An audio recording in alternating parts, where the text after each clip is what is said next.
چې ګوره صاحبه ته چې مولیانو معنی کړی ای په اختلافي مسایلو کې معنی کړی چې اختلافي مسایل ته مه چیړه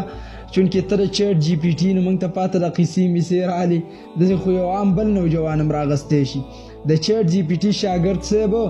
مطلب د دې خلک موږ په دوران زبان باندې دا بعضې خلک مجبوروي د چیټ جی پی ټي مسایل یا د ګوګل مسایل صاحب په ګوګل کې په عثمان رضی الله تعالی عنه باندې څه خبرې کړي لیکلي وي ام کلثوم او رقیه رضی الله تعالی عنها په باره کې په ګوګل کې ورکړیو چې دا دوانه د پیغمبر علی السلام لونه نه وي دا ستا چیټ جی پی ټي ستا ګوګل دی چیټ جی پی ټي خو ټول غلط معلومات په دیني ترو باندې ورکوي اکثریاتو کې د هغې نه صرف د معنی تپوس کوئ د چیټ جی پی ټي نه او صرف عبارات کپی لګوئ نو په هغې کې ښه دی باقي خو چې ته غواړې نو غلط ورکوي نو ستا خو ټول معلومات د دغې نه دی او د هغه شان دا وایي چې دا د اسمان نه راکوزوي نو ډاکټري څوک د اسمان نه راکوزوي ډریوري څوک د اسمان نه راکوزوي ستا نه زه تپوس کوم انجینري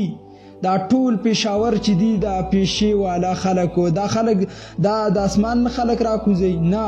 موټر سایکل چل یادی نو دلته به استاز ګوري ګاډي چل یادی استاز به ګوري ګاډي جوړولو چل یادی استاز ګوري انګلیش زده کې په هغې کې استاز ګوري عجیبه خبره ده په قرآن باندې د ځان ریسرچ شروع کړي قرآن کې استاز نشي کتی او بیا چې دیو ته مونږ وایو ناظره مو وکئ ورسره ناظره وایي نه جي ناظره مونږ نه شو ویلی ژبې هم پیړي دي دې وضاحتونو ته هم دا ژبې داسې نری شوي دي ژبې پیړي دي مونځ به وله ورځي نواب هم راپاڅي په مولیانو باندې به تبصرې کوي په قرآن پسې به لګیا چې زه قرآن تفسیر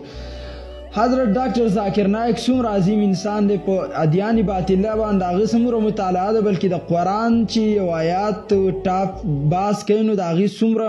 حوالې ورکوي په یو سا باندې ډاکټر ذاکر نایک صاحب ته مفتی محمد تقی عثماني دامت برکاتهم العالیه وي چې ته کوه په ادیان باطله باس کوه خو مسایل ته مه چیړه ځکه تعلیم دی ډاکټر ذاکر نایک ته مفتی تقی عثماني صاحب